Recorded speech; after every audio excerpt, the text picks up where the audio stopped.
So today we take a look at the most underrated striker in Japan's U20. Every strong team has that one player on the pitch who is not known for scoring many goals or making fancy moves.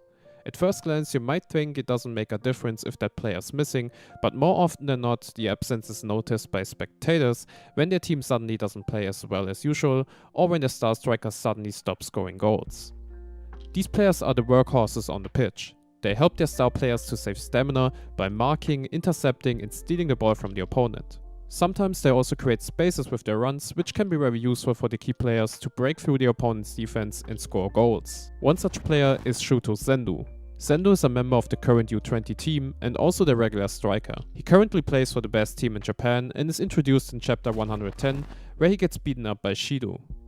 Although he gets disliked by Shuto and Zai, Sendou is highly acknowledged by his teammates, especially by Oliver Aiku.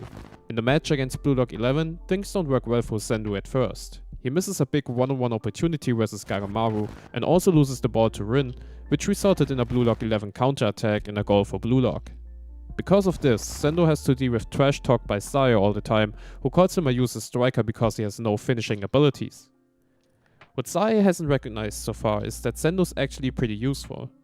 He creates spaces for Zai and Shuto by binding defenders on himself, and he's also pretty useful as a support player in the attack if Zai or Shuto get pressured by defenders too much. Like I already mentioned, Sendou is respected by the whole regular U20 squad, and at the moment it feels like he's going to have his special moment. Despite having some good moments so far, Sendou didn't get his magic moment like Zai or Shuto with the bicycle kick. He got as much spot as Oliver Iko and even had his moment where he declared that he is the leader of the U20 team. And of course this could all be a setup by Kaneshiro to show that the current and upcoming strikers in Japan's youth teams aren't good enough, which is the reason why a project like Blue Lock is desperately needed.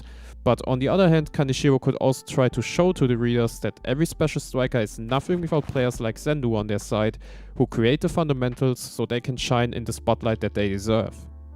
I'm sure that Sendou will get his special moment at the end of the match, and we have already seen Aiko reaching flow in the current chapter, so I wouldn't be surprised if Sendou will reach flow as well in the upcoming chapters. So what do you think about Sendou? Will he play an important role in the next chapters? Let me know in the comments below, and as always, have a nice day.